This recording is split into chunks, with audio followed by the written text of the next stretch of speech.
Big Bad Builders, our theme song as ever, and today is no different. We have, very pleased to say, directly from RAC, Royal Artillery Keys, two residents on the screen, two for the price of one. We got Steve Day, of course, buildingsafetyscheme.org. Katrina Stewart, welcome. And of course, our Lord and Master, Hamish McClay of Search and Convey. And before we get going, as is traditional on the channel, I'm throwing Hamish mercilessly under the bus.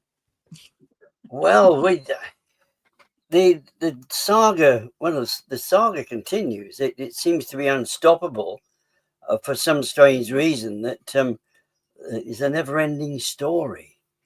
I feel like a song is coming on. Go on, carry on. No. That was a film. I don't know a song yet called "Never Ending Story," but I'm sure Gareth can write us one. No, there is a very famous song. But anyway, what gets me, Hamish, is all this could be circumvented just so easily, don't you think? Well, we have received, and we can see publicly, I can see publicly, absolutely everything that's gone wrong with the construction of our Royal Artillery Keys. The fact I don't understand half of it's neither here nor there, nor am I living there. But you can actually see piece after piece after piece after piece. Now, in actual fact, the big bad builders, they actually agreed with it because they on certain occasions admitted to the fact that things went wrong at the time of the build. But what we need to actually try is not just the big bad builders now, it's the big bad council. Because one minute we have the one particular department sort of saying, whoa, this should never have happened. How the hell was this allowed to be built? And we got there and said, there's nothing wrong with it. There's nothing wrong with it. Now, I'm not living there, but unfortunately, there are people who are living there who are suffering some very, very serious issues as a consequence. And unless the builders admit to the truth and the council admit to the truth, we are going to be stuck. And the worst of it all, we have the builders have agreed. Now we've pulled in a regulator now who's agreed that absolutely everything is going to be fine with this remediation. The council agreed everything's good. Yet nobody will reveal exactly what remediation there's going to be. Nobody's going to be told whether there's going to be any sort of safety for the residents there or not. I'm not surprised they're not very pleased. Well, I think their response, I think to use the word nebulous would be a good one. Katrina, welcome to the show. Now, I've just got one question to ask you before anything else. What is it like for you as a resident living under this stress, not being able to insure your property, not being able to sell your property? You can't even rent it out, really. There's very little you can do with it. It must be horrendous. Yeah, well, I mean, it was our family home for years until we had too many kids and couldn't fit in there any longer. And then there's been a number of times that we've tried to sell it and we haven't been able to. So we've been forced to rent it out to other people. Right. And I mean, Steve could attest to the stress I have in finding tenants. It's like, I was just saying to my husband this morning when we were on a walk, like, I can't believe we have this gorgeous flat with a massive roof terrace on the river. How have we owned it for 22 years and we can't sell it for a reasonable price? The only people that have been able to sell, they're selling, if you adjust their purchase price for inflation, they're actually losing money. They're getting less back from selling their flat than the money was worth when they bought it. And you know, we have this beautiful flat. The tenants that have lived there have loved it, but we've got remediation looming. Our building's going to be wrapped. No one has taken the time to tell us how this is all going to unfold. So I can't even inform my tenants on that. I can't allay their fears that they're going to be wrapped in plastic and not be able to see the river view that they're paying for, that they're not going to be prevented from being able to use the large outdoor roof terrace, which is the reason why they rented the apartment. And then we, like the lease is up in 2 months. If our tenants move out and the building is then started to be remediated, we're not going to be able to get anyone else, and it's going to send us broke because we can't afford to hold those costs. And yeah, it's just I'm just dumbfounded. And I was saying to Steve yesterday over chat, like when we bought our place in 2003, we paid 242,000 for it. If you adjust that for inflation, that is 351,000 pounds is the equivalent that we would have paid for it today. So we've got ours on the market at the moment to try and sell it. And we had a offensive offer of 355,000, which is basically selling it for what we paid for it 22 years ago. And we can't afford to sell it for that. We won't even get back the deposit that we put into it. So we're in this situation, and I know that there's people before us that have had to sell their flats for massive knockdown prices below what they paid for it, some 80,000 pounds below what they to stop themselves from going broke.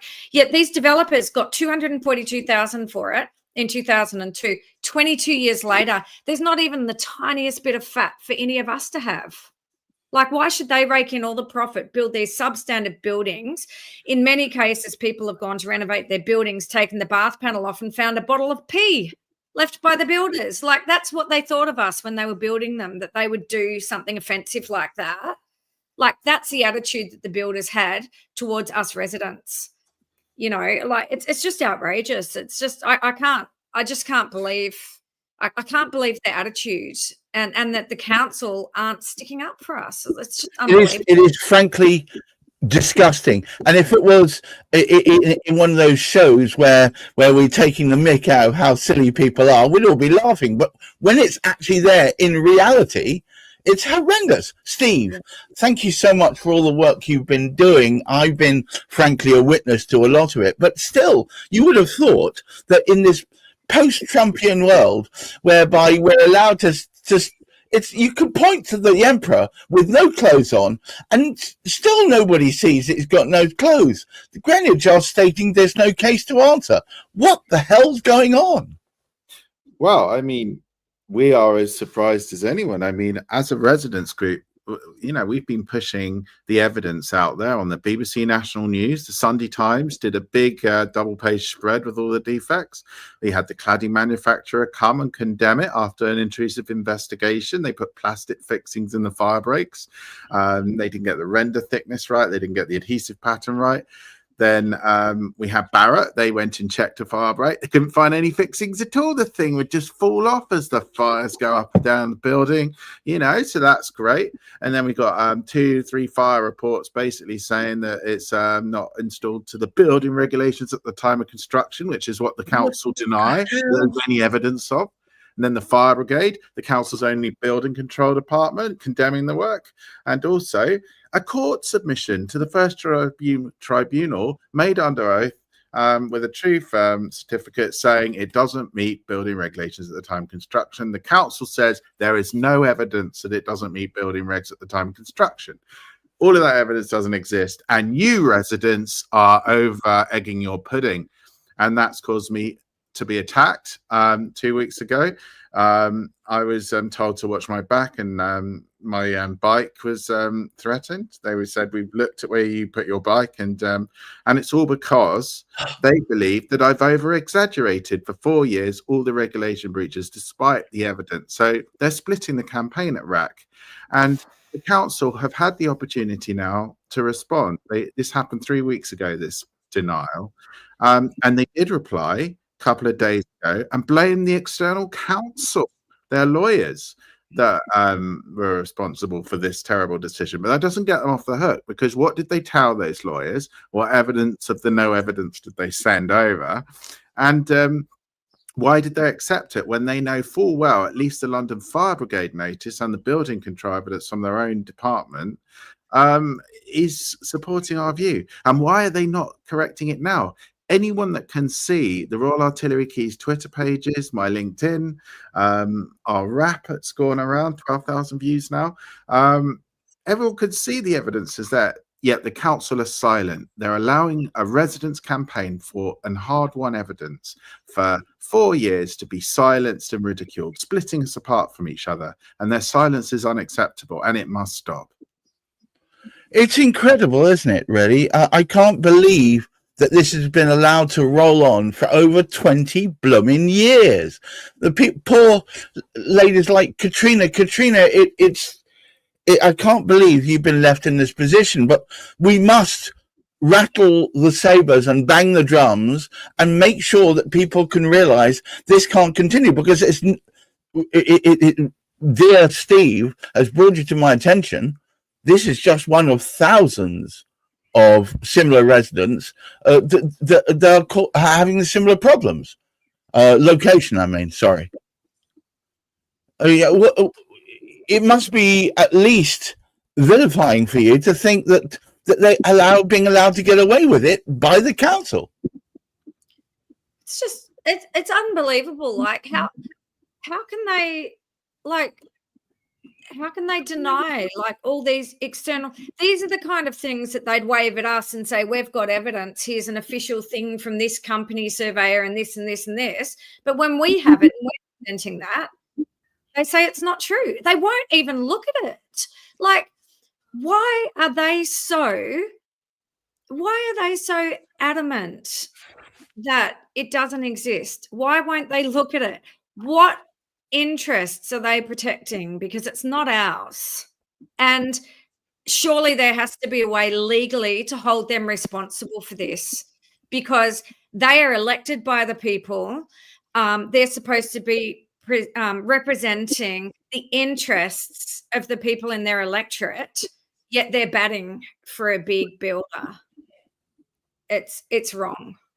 And, you know, like the knock-on effect financially to so many people. I know so many people's personal stories, including our own, where people that work hard, you know, have good credit scores, manage their money well, are put in financial positions that they can't keep. It is ridiculous, is it not? Hamish, surely good sense will win the day. Well, good sense very rarely does. We still have wars after all, and you thought after last century, how many people got wiped out there? We've had something like Grenfell, and if we needed an example as to what damage and what can happen as a consequence of incompetent buildings using the inappropriate materials and hanging them up the wrong way, it's a strange thing. I myself can't understand how there's no grip on this. The government is accepting it, but the council themselves, surely the whole object of a local council is to look after their own residents. Now, where is the local councillor who represents Royal Artillery Keys? What's he actually sort of doing for Katrina? What's he actually doing for Steve? What's he doing for the nearly 100,000 people living in that? But that's, as we know, and this is the important thing that was mentioned, this is happening all over the UK. It's happening in England and Wales, and we suffer from the same rules. But you speak about Scotland, but in fact you speak about Germany, you speak about America, and we see items of this. There are fires breaking out all over the world. And we have a council and we have a builder here based in the UK. We used to be held in respect by the rest of the world. Right. We're now laughing stock for a number of reasons, and we're in exactly that same position here until they change their attitude, until we accept the fact that builders make mistakes and ought to be replacing them, sorting them out, until we get councillors actually operating for us. We're just going to be continue to be a laughing stock and endanger not just the financial wealth of people, but their lives as well. And also, I think we should say that the remediation is going to be leaving a load of combustible material on our fire shafts. Barratt this week said they will not share the details of the remediation documents. Now it's been approved by the building safety regulator. They should share those documents. They've sent in writing, we will not share those documents. Are they allowed to do that? I don't It's know. our I'm trying to work homes. that out. And also they're meeting me on Thursday next week, just me, and I'm not allowed to see the documents about a huge amount of work they're doing on my home. I'm not allowed to see it. And then I went to the building owners. We have 2 here at Royal Artillery Keys, and they won't share the documents either. So we have bought these flats in good faith. They have had an excuse that it's pending sign off and it might change. It's now been signed off. Now they will not share the details of the remediation. And I think we know why, because they think they're leaving a load of flammable stuff on our fire shafts and all over the place. And they don't want us to pick at it before it's too late and they've started work. That is the situation we're in. It is unacceptable. And if you had a house and you ask a builder to come and they say, right, this is what we're going to do to your house, and they refuse to show you the documents, you probably fire them. We do not have that chance at Royal Artillery Keys. And we also have been told that they want to leave flammable stuff on our fire shafts, condemning us to permanently high insurance. And Katrina and about 70 residents did videos, you know, really screaming at Barratt, saying, give us an A1, take all this stuff off. You've put our lives at risk for 22 years, and you damn well should do the right thing. And they won't even be bothered to share us the documents and what they're going to do. Then I'm going to make an appeal. If there are any television stations, radio stations, or any other such journalists watching this video right now, and I know a few of you are, because our figures have shot up recently and we know that viewership is there, I would ask you to take this story. This is an excellent story for you. You love a bit of negative press. Well, help us put it out there to show that these people the right way to do the right thing. Take that damn XPS stuff off. Please share what your planned remediations are. Do the right thing. That's all I'm asking. Hamish, before we go, and by the way, I'm going to play us out with the rap video that we put together to hopefully, if you don't mind, because I think we need to drive the point home. Hamish, would you at least take us home? Right. There really is very little. I can't say anything like as much as Katrina can say, who was trapped actually in that particular situation, and with your children as well. You had your children there before you had to move out and get a larger 20 years. 20 years. And you think of this particular situation, and this doesn't happen just at Royal Artillery Keys. It's all over London. It's Bristol. It's in Wales. It's in Manchester, Birmingham. It's in Glasgow, for heaven's sake. Have you learned nothing from Grenfell? It's like they ignored the lessons that were learned. Oh, lessons will be learned. Well, you're picking and choosing. We have lessons and we have proof. Apparently, neither of those are sufficient for them to do the right thing. Can I add one point? Correct me if I'm wrong, Steve. I believe the cost of them removing that small amount of flammable material they want to leave on is about 400,000. Is that right, Steve? Yeah, that's right. That was costed by capital. Yeah. So between 400 different flats, that would be £1,000 each. They are condemning us to high insurance costs, lower sales prices and everything in perpetuity for £1,000 each. They can't even spend that measly £1,000, and we don't even have the ability to say, hey, we'll go and take out a loan and chip it in, because we don't know who all the owners are. We have no way to access, and the management companies won't give us those details, and they won't do it on our behalf to try and say, okay, you guys will have to pay $1,000 each. And, you know, there'll be people that disagree and say they won't pay it, and then we can't do it. We don't have the power to do it. 1,000 measly pounds when they purposely built our flat, cutting corners to save themselves money. £1,000. That's what our life is worth. Yeah. Unbelievable. Well, all it remains for me to say is to thank Katrina, thank you very much for appearing today.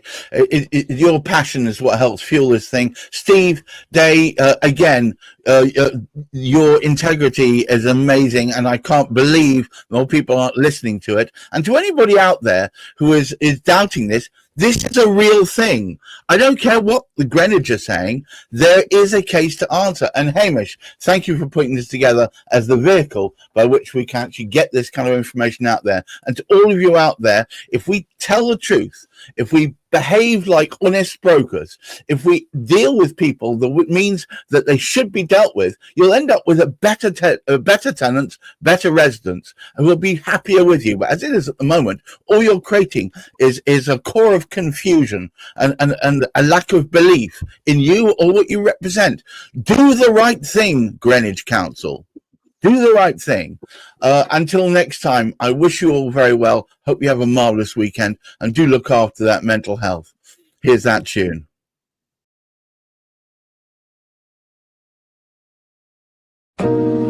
Yeah. You said it was safe. Let's have a little look at that. Signed off but not safe. Behind the walls we saw the stage. You wrote the words, we felt the flames. Now you're hiding behind the game. Hey. Signed off but not safe. Truth don't bend and truth don't break. We got proof, so save that face, 'cause lives were risked in that place. Yeah. They said it's tight, no regs were broke, but I got files and mother flipping smoke. Dot and dab like you building a joke. Render too thin, insulation's a hoax. Told the press, nah, we don't see a breach. While your own emails out here preach. Compartment missed, that's fire code 101. But now you're ducking like you on the run. Fixing's wrong, spacing off. Steel with plastic bag, you taking them off a fluff. 2004, regs were clear, but now it's all asking HBC, not here. You signed it off, now duck the blame. But I ain't here just to play no game. It's lives, not lines on a builder's plan. So step up, council, be the mother flipping man. Not safe. Behind the walls, we saw the stage. You wrote the words, we felt the flames. Now you're hiding behind the game. Signed off but not safe. Truth don't bend and truth don't break. We got proof, so save that face, 'cause lives were risked in that place. Talking standards while flouting the facts.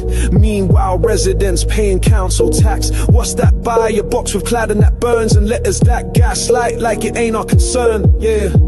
Pre said the system flopped.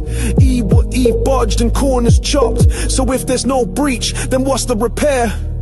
Why you out here patching there? You wrote the rule book, now you won't read it. Truth's in your inbox, you just won't heed it. So here's your reminder, scribbled in bars. You can't hide the truth behind PR.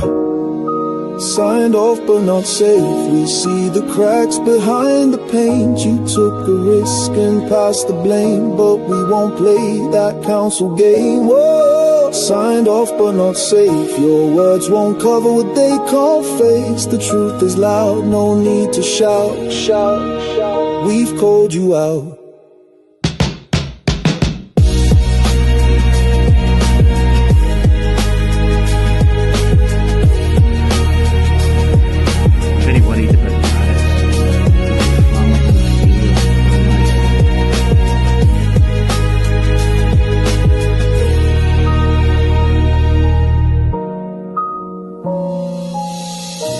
I'm asking you to believe me that a £33 million mistake is evidence for the amateur to argue that you reject the so-called professional arguments, you listen to the tenants, you look with your own eyes. A resident here for 20 years has to live with daily. That's like a firelighter when you're starting a barbecue. Except it's no sausages, it's people.